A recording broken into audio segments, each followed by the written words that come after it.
को ये बोला है कि मेरे बच्चे को अच्छा इंसान बनाना? नहीं बोला ना। क्लास टीचर यदि मार दे तो तुम लड़ने को तैयार हो जाते हो, तुम उसके खिलाफ केस करने को तैयार हो जाते हो। और हमारा एक जमाना था, यदि स्कूल में मार पड़ती थी तो घर में आके डबल मार पड़ा करती थी कि शिक्षक ने यदि तुझे मारा है तो जरूर तूने कुछ गलतियां की होंगी। हमें कभी प्रोत्साहन नहीं मिला करता था, हमें कभी नहीं कहा जाता था कि टीचर ने मारा है तो चलो हम उससे बात करेंगे। उन्होंने कहा तुमने गलत काम किया होगा इसलिए गुरु ने तुम्हारी पिटाई की। और जब हम रोते रोते घर आ जाते थे तो हमारे माता पिता कहते थे कोई बात नहीं है, गुरु ने मारा है ना, अरे मार पड़ेगी धम धम और विद्या आएगी छम छम। ध्यान रखिए बेटे, ये गुरु का डंडा नहीं है, ये तेरी बुराइयों पर किया गया प्रहार हुआ करता है। कहां गए वो संस्कार, कहां गई वो शिक्षाएं? विचार करिए। मैं ये नहीं कह रहा हूं कि स्कूलों में बच्चों को नाजायज मारना चाहिए, मैं इसके भी खिलाफ हूं मेरे भाई, ध्यान रखिए। लेकिन मैं आपसे निवेदन करता हूं, शिष्य और सीसी में जब तक डांट नहीं लगेगी, सीसी में डांट, ढक्कन, ढक्कन को डांट कहा जाता है, सीसी में भी डांट होना चाहिए और शिष्य में भी डांट होना चाहिए। शिष्य और सीसी में डांट नहीं लगेगा तो सीसी भी डूबेगी और शिष्य भी डूब जाएगा। ध्यान रखिए, मान्य निवेदन करिए।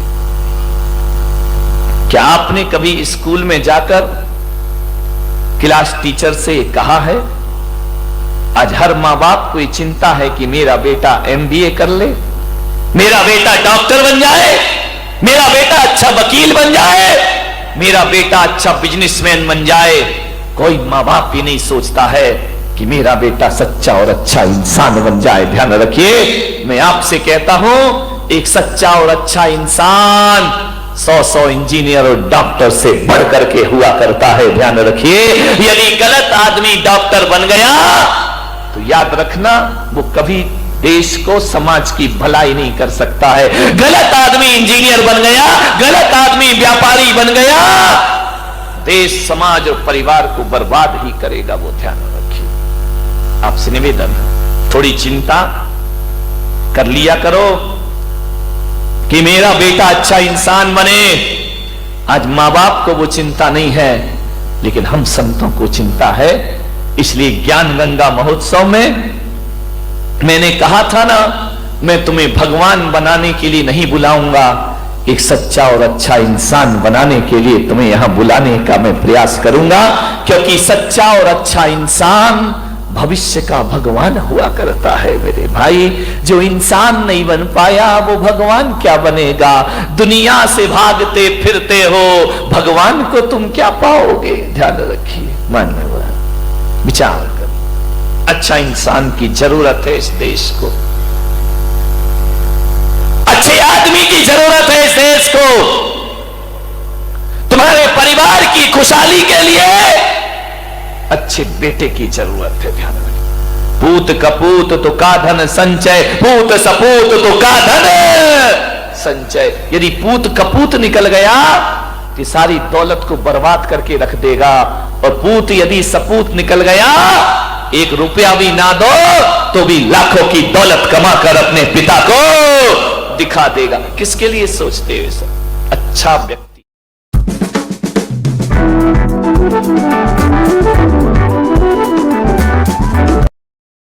अच्छा व्यक्ति बनाइए। मान्यवर, शिक्षकों के भरोसे जिंदगी मत काटना। ये वेतन भोगी हैं, इन्हें केवल मार्कशीट पकड़ाना है। इन्हें इससे कोई मतलब नहीं कि तुम्हारा बच्चा कैसा है, क्या करता है। वो तो कहेंगे रिजल्ट अच्छा आना चाहिए, बाकी तुम्हारा जो व्यवहार है वो तुम जानो। इस ध्यान रखना, अक्षरों का ज्ञान देना स्कूल के टीचर का काम है, और अनुभव का ज्ञान देना मां बाप का काम हुआ करता है। वो आपका दायित्व हुआ करता है। आप विचार करिए, गौर करिए अपने बच्चे पर, छोटी छोटी हरकतों पर ध्यान दीजिए। मैं आपको बता रहा हूं कि अपने बच्चों को कैसे परवरिश करना है उनकी। आप सोचिए, आप गौर करना अपने बच्चों पर, किसी के दर्द पर, किसी की पीड़ा पर तुम्हारा बच्चा हंसता तो नहीं है, तुम्हारा बच्चा उसकी मजाक तो नहीं बनाता है। यदि मजाक बनाता है रोक दीजिए उसे वहीं पर। किसी के दर्द पे मुस्कुराना मत सीखो मेरे भाई। कोई भूखा यदि तुम्हारे घर में है, यदि कोई दो बच्चे खाना खा रहे हैं, तो आप प्रवृत्ति पर ध्यान रखना, वो अपनी रोटी उसे देता है या नहीं देता है। यदि नहीं देता है तो आज से तुम्हें उसे अच्छे संस्कार देने का प्रयास करना पड़ेगा। यदि तुम्हारा बच्चा अपनी रोटी तो रखता ही है अपने पास, लेकिन दूसरे की रोटी भी अपने पास लाता है, तो समझना ये भारत के लिए बहुत खतरनाक व्यक्ति बनेगा। ये समाज और परिवार की कलह में कारण बनेगा, ये तुम्हारे दुखों का आमंत्रण बनेगा। और यदि कोई बच्चा ऐसा है जो अपनी रोटी भी दूसरों की थाली में रख दिया करता है, तो समझना हमने किसी महापुरुष को जन्म दिया है अपने घर में। प्यासे को पानी पिलाता है या नहीं पिलाता है? तुम्हारा बच्चा दूसरों का सामान छीनने को तो नहीं रोता है। तुम्हारा बच्चा दूसरों से तमीज से बात करता है या नहीं करता है? वह बड़ों को बड़ों जैसा सम्मान देता है या नहीं देता है? आज तो छोटा है तो लाड़ प्यार में आपको बड़ा अच्छा लगता है, लेकिन कल जब ये बड़ा हो जाएगा तुम्हारे लिए खतरा बन करके खड़ा हो जाएगा। ध्यान रखिए, आज अच्छा लगता है, विचार करिए। आप अपने बच्चे, मेरे पास लोग आते हैं, मैं छोटे बच्चे से पूछता हूं बेटा नमोकार मंत्र आता है? बच्चा बोलता है नहीं आता है, तो मैं माँ बाप की तरफ देखता हूं, माँ बाप की नजरें झुक जाया करती हैं। मैं कहता हूं कि बेटा 24 तीर्थंकरों के नाम आते हैं, बच्चे को नहीं आते हैं। उससे मैं पता लगा लेता हूं ये घर संस्कारित है या नहीं है, ये घर धार्मिक है या नहीं है। आपके घरों में जब मैं आहार लेने जाता हूं, अभी तो नहीं गया बारामती में किसी के यहां, जाऊंगा, चिंता मत करो, सबके घर में रेट पड़ेगी, ध्यान रखना। सबके घर में ध्यान रखना, जांच बैठेगी।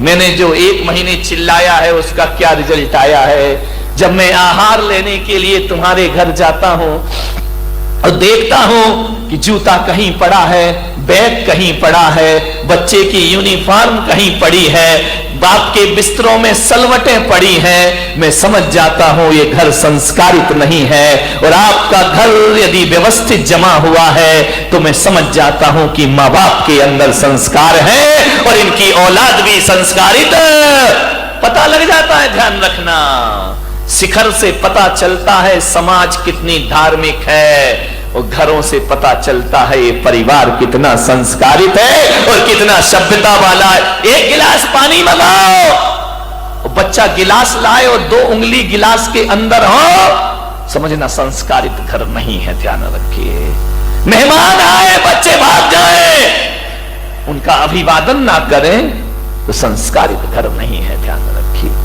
आपकी पूजा पाठ से मैं पता कर लेता हूं।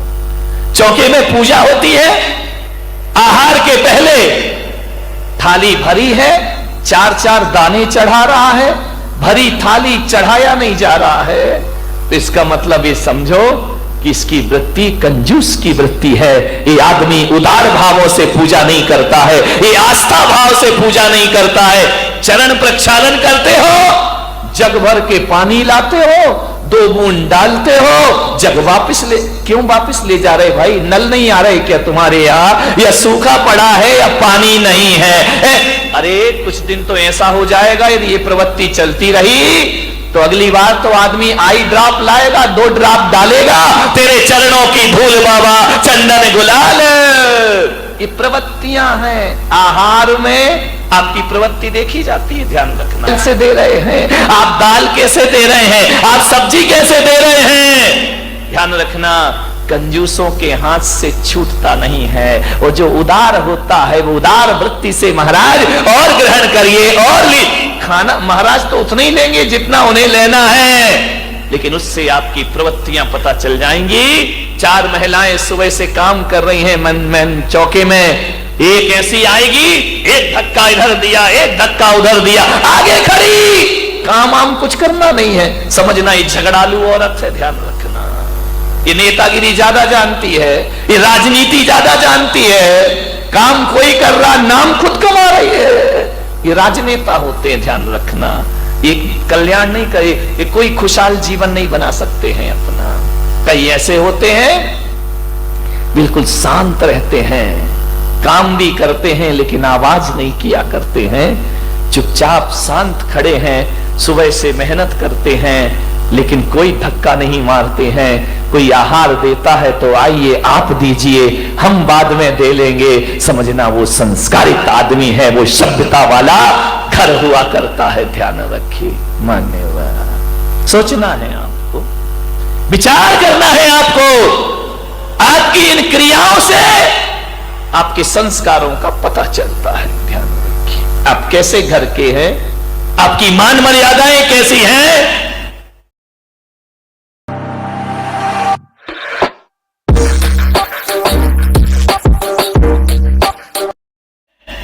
आऊंगा मैं अभी तुम्हारे घरों में पर्यूषण के बाद, सबको रिजल्ट देने के लिए कि तुम क्या कैसे हो, तुम पंडाल में कैसे दिख रहे हो, घर में पता पड़ेगा कि तुम्हारी जिंदगी क्या हुआ करती है। पंडाल में तो सब सज धज के बैठे हैं, मजे से टिप टाप। यदि इतने लोग सुधर जाएं तो मोदी को इतनी मेहनत काहे को करना पड़े मेरे भाई। देश का कल्याण कब का हो जाएगा, ध्यान रखिए। संस्कारों का, मैं ब्रह्मचारी था अहमदाबाद में, 93 की बात है। मैं एक के घर में भोजन के लिए गया, उन्होंने कहा ब्रह्मचारी जी पधारिए, भोजन ग्रहण करिए। मुझे बिठाया गया, मां रोटी बना रही थी। अब ब्रह्मचारी को तो एक दो ही लोग देते हैं, महाराज थोड़ी है कि लाइन लग रही है। मां रोटी सेक रही है, बेटी से कहा ब्रह्मचारी जी को भोजन परोसो। बेटी ने भोजन परोसा मेरी थाली में। नमक रखने का समय आया और जैसे ही बच्ची ने नमक रखा, मां की निगाह पड़ी, उसने एक बेलन उसके हाथ में मारा, लड़की का हाथ झंझना गया। मैंने कहा भाई ये क्या बात है, ये मैं भोजन कर रहा हूं कि यहां तो महाभारत चल रही है। फट से लड़की कुछ ना बोली, ना लड़की रोई, ना लड़की चीखी, कुछ नहीं, चुपचाप रही। उसने व्यवस्था बदल दी। आहार के बाद मैंने पूछा, मेरा तो मौन था, मैंने कहा मैं आपके यहां भोजन को आया, आपकी लड़की इतने प्यार से परोस रही थी, आपने उसे बेलन क्यों मार दिया? बोले ब्रह्मचारी जी, इस लड़की को मैंने 10 बार समझाया कि थाली में नमक कहां रखते हैं और सब्जी कहां रखते हैं, ये आज फिर भूल गई। तो जब ये समझाने से नहीं समझी तो मुझे बेलन उठाना पड़ा। और आप जानते हैं मैंने एक शब्द भी नहीं बोला और एक बेलन ने नमक कहां रखना चाहिए वहां व्यवस्था इसकी करा दी। अपने आप इसने उठाकर रख दिया, अब इसे जिंदगी भर याद। मैंने कहा इतनी बारीकी, मैंने कहा क्या फर्क पड़ता है, नमक यहां रख दिया, यहां रख दिया। बोले महाराज नमक के स्वाद में कोई फर्क नहीं पड़ता, लेकिन आदमी के व्यवहार में बहुत फर्क पड़ा करता है। मेरी लड़की पराये घर जाएगी, इसे इतना ज्ञान होना चाहिए कि भोजन कैसे परोसा। इतना ध्यान आप देते हैं बच्चों का भविष्य बनाने में। मान्यवर, निवेदन है आपसे, सोचना है आपको कैसे करें बच्चों की परवरिश। एक लड़की की शादी होना थी, अमीर आदमी, करोड़पति, अरबपति, किसी पैसे की कमी नहीं, 20 नौकर चाकर जिसके घर में, एक करोड़पति के घर में एक आदमी अपने लड़के के लिए लड़की देखने गया। और जैसे ही गया बड़ा स्वागत हुआ, कालीन बिछाए गए, गुलाब जल से स्वागत हुआ। आइए, अभिनंदन है, आपका स्वागत है, पधारिए। बहुत स्वागत हुआ। डाइनिंग टेबल पर इतनी प्लेट लगी कि लड़के का बाप देखकर हैरान हो गया कि इनके घर में ऐसा भोजन हुआ करता है, बड़ा स्वागत सत्कार, लड़के हर चीज में नौकर खड़े हुए हैं, पानी लेकर नौकर खड़े, अटैची उठाने के लिए नौकर खड़े, कार का दरवाजा खोलने के लिए नौकर खड़े। बड़ा स्वागत हुआ। लड़की के पिता ने कहा तो भाई साहब रिश्ता पक्का समझूं। लड़के के पिता ने कहा घर जाके जवाब दूंगा। अरे बोले क्या पसंद नहीं आया? मेरी लड़की पढ़ी है, लिखी है, खूबसूरत है, इतनी सुंदर है, पढ़ाई लिखाई में टॉपर है। उसके ने कहा ठीक है, जवाब घर जाके दूंगा। 8 दिन बीते, 10 दिन बीते, 1 महीना बीता, कोई जवाब नहीं।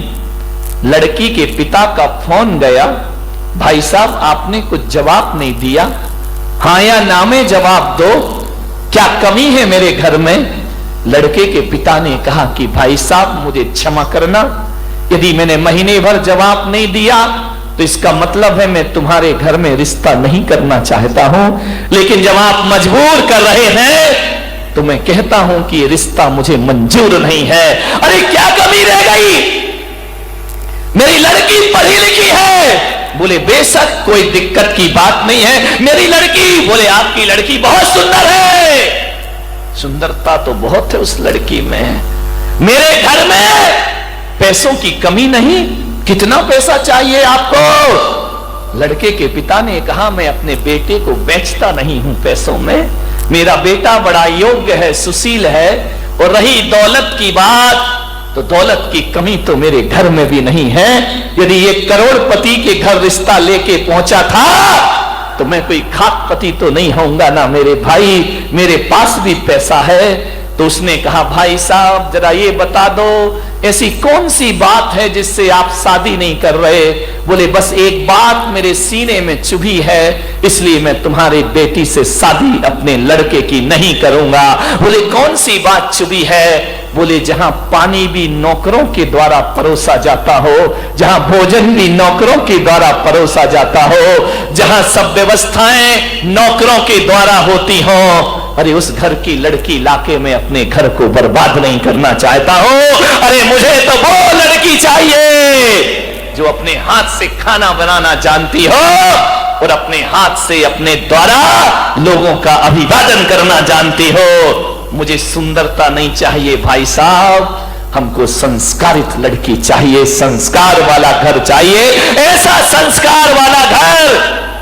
अरे ये दौलत तो आज है कल ना रहेगी, और जिस दिन दौलत ना रहेगी नौकरों को छूटने में ज्यादा देर नहीं लगा करती है, लेकिन बेटी के साथ यदि संस्कार है तो दौलत रहे या ना रहे, ध्यान रखना ये रुपए पैसे घर की लक्ष्मी नहीं, मेरी बहू मेरी घर की लक्ष्मी हुआ करती है, उससे बड़ा धन दुनिया में कोई दूसरा। अपनी बेटियों को ये सिखाया है आपने, खाना बनाना नहीं आता तुम्हारी लड़कियों को, ध्यान रखना। जो पत्नी, महिलाओं को कुछ सीखना चाहिए या नहीं सीखना चाहिए, अब मुझे नहीं पता कि अब स्कूलों में होम साइंस पढ़ाई जाती है या नहीं पढ़ाई जाती है, लेकिन महिलाओं को, बालिकाओं को, अपनी बेटियों को कुछ सिखाओ या ना सिखाओ, अच्छा खाना बनाना जरूर सिखाइए, अच्छा भोजन बनाना जरूर सिखाइए। कोई कला आए या ना आए, पाक कला आपकी बच्ची को जरूर आना चाहिए, और लड़कियों को ही नहीं, वक्त पड़े तो लड़कों को भी खाना बनाना ये कोई छोटा काम नहीं है। आप ये मत समझो खाना बनाने से हमारा स्टेटस गिर जाएगा, नहीं मेरे भाई। अरे वही पति पड़ोस में खाने जाता है, वही पति ढाबे का खाना पसंद करता है, वही पति रास्ते में खड़े हुए ठेलों पर खाता है जिसकी पत्नी को अच्छा खाना बनाना नहीं आया करता है। आप अच्छा बनाइए, बाजार से भी अच्छा बनाइए। कौन है जो बच्चा बाहर जाकर खाना खाएगा? लेकिन मम्मियों को टाइम कहां है, वो अपनी किटी पार्टी में लगी हुई है। मम्मियों को वक्त कहां है, वो अपने टैलेंट बनाने में लगी हुई है, वो अपने करियर में सोच रही है। बच्चों के बारे में कुछ सोचा है? किटी पार्टी में यहां घूमना, वहां जाना, ये करना, ये सजना, ये संवरना, यहां वहां, टाइम ही नहीं है मम्मी के पास। ध्यान रखिए, क्या संस्कार देंगे आप लोग। नहीं, मैं आपकी बात नहीं कर रहा हूं। कितनी खुश हो जाती है बंबई वाले के नाम से, वाह मजा आ गया। ध्यान रखिए, वक्त नहीं है बच्चों के लिए आपके पास। बच्चा स्कूल से आता है, मम्मी मम्मी भूख लगी, मम्मी भी टीवी स्टाइल में आ जाती है, बेटा 2 मिनट मैगी लाई, मैगी खिला रहे हो उसको। विचार करिए, रोटी बनाना नहीं आती है, खाना बनाना नहीं आता है, खाने में निपुण होना चाहिए हर नारी को। ये भारतीय संस्कृति है। मान्यवर, आपको बोलना आना चाहिए, आपको सभ्यता से बोलना आना चाहिए, आपको कैसे चलना है, कैसे उठना है, क्या पहनना है, आपको ये भी नहीं आता है। अच्छे कपड़े पहनो सभ्यता के। ये अश्लील कपड़ों से थोड़े देर का अट्रैक्शन तो होता है, लेकिन आपको समाज में इज्जत मिलने वाली नहीं है। अच्छे कपड़े पहनाइए। ऐसे वस्त्र पहनती हैं बालिकाएं जिन्हें देखकर शर्म से हम संतों को माथा झुकाना पड़ता है। ध्यान रखिए। और माताएं ऐसे बच्चों को छूट दे दिया करती हैं, ऐसी बालिकाओं को छूट दे दिया करती हैं। ये बहुत दुखदाई है, ध्यान रखना।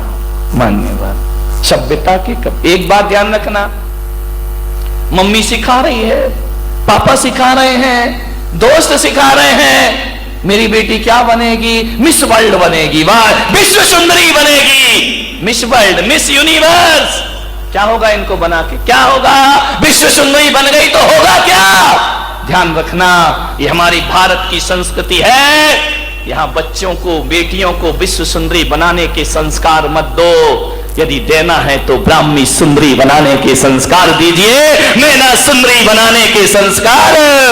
मैं बच्चियों से पूछता हूं, बहुओं से पूछता हूं, विश्व सुंदरी बन के क्या करोगी। विश्व सुंदरी बन गया, एक ताज रख दिया, थोड़ा इनाम मिल गया, पैसे मिल गए। एक बात बताओ, हमारे देश में एक आरिका खड़ी हो जाए और एक विश्व सुंदरी खड़ी हो जाए, तो आप बताइए दोनों में आस्था का शीश किसके चरणों में झुकेगा। साध्वियों के चरणों में शीश झुका करता है, सन्यासियों के चरणों में शीश झुका करता है। विचार करिए, विश्व सुंदरी को भी साध्वी के चरणों में माथा झुकाना पड़ेगा।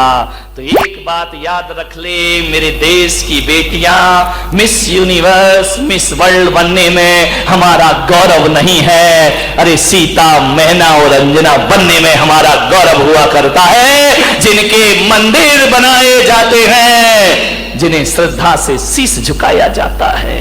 ये पाठ पढ़ाओ अपने बच्चों को, कहानियां सुनाओ महापुरुषों की। नहीं, वो मोबाइल पकड़ा दिया है, ऐसी चीजें देखते हैं जो देखना नहीं चाहिए। बच्चे समय से पहले जवान हो रहे हैं, बच्चों को वो सब मालूम है जो पहले 18 साल 19 साल के बाद मालूम हुआ करता था। वो 5 साल के बच्चे को सब, ये हालात है हमारे घर के। टीवी देखते हैं, इंटरनेट, कंप्यूटर, ये वरदान है, लेकिन इनका दुरुपयोग किया तो जिंदगी के लिए बहुत बड़े अभिशाप हुआ करते हैं। ध्यान रखिए, इन साधनों का उपयोग कैसे कर। पहले के जमाने में क्या होता था, एक टीवी होती थी, पूरा घर बैठ करके उस टीवी को देखता था। वही चीजें देखी जाती थी जो 4 लोग बैठ के देख सकते थे। अब तो लड़की के कमरे में अलग टीवी है, बच्चे के कमरे में अलग टीवी है, माँ बाप के कमरे में अलग टीवी है, दादा दादी का अलग टीवी है। मर्यादाएं खत्म हो गई हैं जब से टीवी इंटरनेट आया है घर में। ध्यान रखना, किसी से किसी को बात करने की फुर्सत नहीं है। पिताजी आते हैं, वो अपना चैनल खोल के बैठ जाते हैं। मम्मी है, वो अपना सीरियल देखती रहती है। दादी जी अपने आस्था चैनल पे लगी रहती है और बच्चे अपने फैशन शो में लगे रहते। आज जमाना बदल गया है, ऐसा खो गया इंसान, घरों की स्थितियां बदल गई हैं। मैं ये नहीं कहूंगा कि टीवी ना हो, लेकिन घर के एक हाल में टीवी होना चाहिए। जिसमें पूरा परिवार एक साथ बैठ करके स्वच्छता को देख सके, संस्कार। आज झगड़े हो जाते, और आज ऐसी टीवी, सत्यानाश हो इस टीवी का, ऐसी टीवी आ गई हमारे घर में, अरे टीवी क्या वो कुल देवी बन गई हमारे घर की। ध्यान रखिए, आदमी नीचे बैठता है, टीवी ऊपर बैठा करती है। कुल देवी, वो कुल देवी टीवी और कुल देवता मोबाइल। ध्यान रखना, सुबह से उठ के भगवान के दर्शन हो या ना हो, दूरदर्शन सबसे पहले हो जाया करते हैं। ध्यान रखना, एक माँ अपने बच्चे को चूमे या ना चूमे, सुबह से उठते साथ मोबाइल चूमना प्रारंभ कर दिया करती है। मोबाइल को मुंह से लगाना, मोबाइल ऐसा चल रहा, वो मोबाइल, रात मोबाइल, दिन मोबाइल, सोते सोते मोबाइल।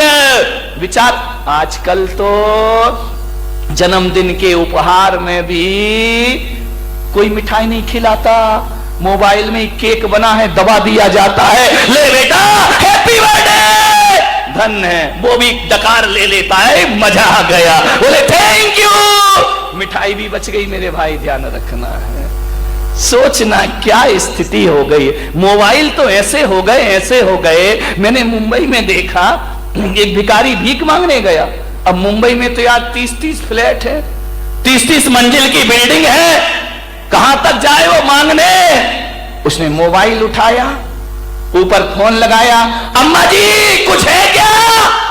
बहू ने कहा अम्मा जी मंदिर गई है। बोले ऐसा करो, आए तो मिस कॉल देना। ध्यान रखिए, बाहर देश के हालात, मिस कॉल दे देना, जो भी हो मुझे दे देना।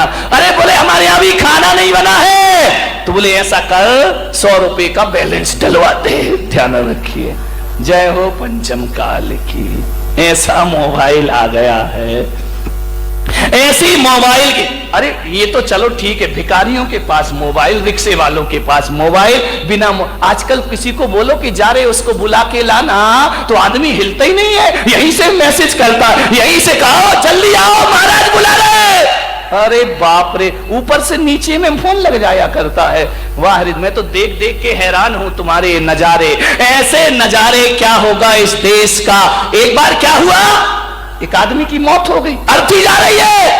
अब कोई किसी के यहां मर जाए तो वो ही मोबाइल में पूछेगा क्या हुआ, क्या चल रहा है। अरे बोले उसका बेटा आने वाला है, बस उसको अर्थी पे लेटा है। अरे बोले अर्थी जाने लगे तो कॉल करना है, मेरे पास इतना टाइम नहीं। ये तुम संवेदनाएं बांटने जा रहे हो, मुर्दा चलने। बोले क्यों भाई, अर्थी पहुंच गई क्या मरघट? बोले नहीं नहीं, अभी उठी है, अभी चल रही है। बोले देखो मरघट पहुंच जाए तो आप फोन करना है। अब अर्थी चली चली चली, थोड़ी दूर चली, अब हुआ क्या, उसने फिर फोन घुमा दिया, फिर फोन लगा दिया। शव यात्रा में जा रहे, मोबाइल बज रहा है, मरघट में अर्थी कंधे पर रखी है, रिंगटोन बज रही है, एक बार आजा आजा आजा, झलक दिखला जा। मेनका रामलाल मुर्दे ने झलक दिखला दी ना, तो लेने के देने पड़ जाएंगे तेरे। ध्यान रखिए, दुख का माहौल है, गाना कुछ और बज रहा है उसमें। बोले क्यों रे, कहां पहुंचे? अरे यार, बोले शांति तो रख, पहुंचने ही वाले हैं। बोले यार जल्दी पहुंचो यार, पहुंच जाओ तो मुझे कॉल कर देना। मरघट ले गए, मुर्दा उठाया, लकड़ी पे लगाया, फिर फोन आया, क्या चल रहा है, आऊं क्या? अरे बोले बस अब लकड़ी, यार कितनी देर लगेगी इसको जलाने में? अरे बोले तुझे को ज्यादा जल्दी पड़ी है ना, तो ले मुर्दा से ही बात कर ले कि तू कब जलेगा। ध्यान रखिए, विचार करिए, ऐसे माहौल बन गए हमारे यहाँ के। सोचना है क्या क्या व्यवस्थाएं बन रही हैं, मानिएगा, विचार करिए आप, सोचना है आपको। मैं इन चीजों का विरोध नहीं करूंगा, लेकिन इनका सदुपयोग होना चाहिए। सोचना है क्या सिखा रहे हैं हम आने वाले बच्चों को। यदि आप 4-4, 5-5 घंटे टीवी देखोगी, टीवी में इनके सीरियल में भगवान जाने होता क्या है, समझ ही नहीं आता है मेरे। ऐसा सीरियल देखते, ऐसा सीरियल 36 एपिसोड का एक सीरियल तो होता ही होगा ना। कितने का होता है? 50 का भी होता है, 60 का भी होता है। में 35 एपिसोड में क्या होता है, कुछ एक आदमी की शादी 10-10 बार हो रही है, विचार करिए, इससे हो रही है, उससे कहानी बोलो। घर घर की, अपने घर की भी देख लो थोड़ी सी, काय को उस कहानी में लगी हुई है, जिंदगी में ध्यान रखिए। आप सोचिए, ऐसा माहौल इस देश का मेरे भाई, करगिल में इतने मरे, कोई नहीं रोया।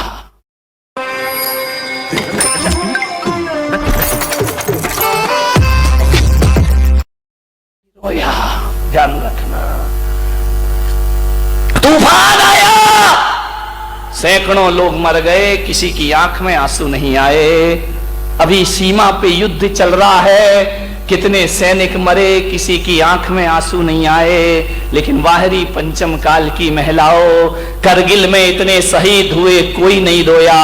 तुलसी का पति मिहिर मरा तो सारी दुनिया रोई। वाह रे तुम्हारी जिंदगी, विचार करना है। रो रही हैं टीवी देख देख के, विचार करना है क्या मिलता है उसमें सीखने को। वक्त की बर्बादी। पूरे 36 एपिसोड में शायद शायद शायद आखिरी का एपिसोड कुछ शिक्षाप्रद होगा, बाकी में तो छल प्रपंच के अलावा और कुछ भी नहीं हुआ करता। मैं आपसे निवेदन करता हूं, यदि आपके बच्चे ने 18 साल तक टीवी देखी है तो इसे साधारण घटना मत समझना मेरे भाई। 18 वर्ष की उम्र तक तुम्हारा बच्चा 50,000 बलात्कार देखता है उस टीवी पर। ऐसे ऐसे सीन आते हैं उस टीवी पर, 50,000 बलात्कार देखता है। आपका बच्चा 1.5 लाख हत्याएं देखता है, मर्डर, बलात्कार, इसके सिवा क्या होता है टीवी में, पिक्चरों में, और तो कुछ हुआ नहीं करता। 1.5 लाख हत्याएं देखता है आपका बच्चा, और 3 लाख गुंडागिरी और दादागिरी के सीन देखता है। 18 साल की उम्र तक जिसने 50,000 बलात्कार देखे हो, 1.5 लाख हत्याएं देखी हो, और जिसने 3 लाख गुंडागर्दी के सीन देखे हो, बताओ मेरे भाई, मेरा 1 घंटे का प्रवचन उन्हें कैसे बदल सकता है, उनकी जिंदगी को परिवर्तित कैसे कर सकता। क्या बनेगा आपका बच्चा? यही बनेगा जो देखेगा। मैंने कहा ना, जो देखेगा बच्चा वही सीखे। आप भी बड़े खुश होते, बेटा मेरा बेटा तो शाहरुख खान जैसा लगता है, मेरा बेटा सलमान जैसा लगता है। टीवी पर पिक्चर आ रही, गाने चल, बेटा इसका नाम क्या है? बोले सलमान खान। वाह मेरा बेटा बड़ा हो गया। धत तेरे की। कभी मंदिर ले जाके पूछा ये कौन से भगवान है? बेटा बताए या ना बताए, माँ बाप ही नहीं बता पाएंगे कि ये कौन से भगवान है। ध्यान रखिए, महापुरुषों का जीवन बताइए उन्हें। मैं आदर करता हूं, देखने लायक भी टीवी में चीजें हैं। रामायण दिखाओ अपने बच्चों को, संस्कार पढ़ेंगे जीवन में जीने के लिए। मान्यवर, महाभारत दिखाइए, महापुरुषों का जीवन दिखाइए। चलाना ही है टीवी तो आस्था चैनल चलाओ, पारस चैनल चलाओ, संतों की वाणी सुनो और जीवन को स्वर्ग है। लेकिन तुम तो ऐसे हो, रिमोट हाथ में आए, आस्था, अरे आगे बढ़ा। कहां का आस्था, कहां का संस्कार, कहां का पारस चैनल। ध्यान रखिए मान्यवर, सोचना है आपको। ऐसा युग आ गया है कि बच्चे बाप सब बैठ करके पिक्चर देख रहे हैं टीवी पर, और जैसे ही पिक्चर में कोई हॉट सीन आता है, बाप बेचारा शर्म के मारे उठ के पानी पीने चला जाता है, कमरे में जाके पानी पीता है। बच्चा आवाज देता है, पापा वो वाला सीन निकल गया, अब आ जाओ, और पूरी पिक्चर तेरे की जिंदगी। मान्यवर, सोचना है, वो सीन तो निकल गया, अब आ जाओ, हमें मालूम है तुम कोई पानी यानी पीने नहीं गए हो। ध्यान रखिए मान्यवर, ये वातावरण 21वीं सदी में हमारे घर में निर्मित हो रहा है। हम जब बच्चे थे ना, मालूम है 8वीं क्लास के बाद हम लोग फुल पैंट पहनना सीखे थे। 8वीं तक तो हाफ पैंट में ही घूमा करते थे, 2 जोड़ी 3 जोड़ी कपड़े होते थे। अब मेरी बातें मत करना, मैं तो 8वीं में फुल पैंट पहनना सीखा, वो कॉलेज गया कि पेंट उतारना सीख गया। ध्यान रखिए, ना फूल बचा ना हाथ बचा, कुछ बचा ही नहीं मेरे जीवन। विचार कर क्या संस्कार हम अपने बच्चों को देंगे। मान्यवर निवेदन है आपसे, छोटा सा बच्चा जितना बड़ा शरीर नहीं उतनी बड़ी गाड़ी पकड़ लेता है। ध्यान रखना मान्यवर, विचार करना है आपको बच्चों को कैसे परवरिश करना है। जब उम्र बढ़ जाती है ना, जब हम बड़े हो जाते हैं, तब उम्र सिखाती है कि बेटा सारे ऐश बताऊं मैं आपको, जितने भी ऐश होते हैं वो बाप की कमाई में होते हैं। ध्यान रखना, बाप कमाई में ऐश पूरे होते हैं, शौक पूरे होते हैं, और आप कमाई में 2 वक्त की रोटी की व्यवस्था नहीं हुआ करती है। जब आप कमाई होती है ना, तो 50,000 का मोबाइल 10,000 का हो जाया करता है। और जब बाप कमाई होती है तो जन्मदिन पे 60,000 का मोबाइल हमको गिफ्ट में चाहिए। विचार करिए, जब आदमी खुद कमाता है, जब खुद कमाने लगोगे ना, तब लगेगा यार 30,000 का मोबाइल लूं या 3,000 का लूं। बात तो वही होना है।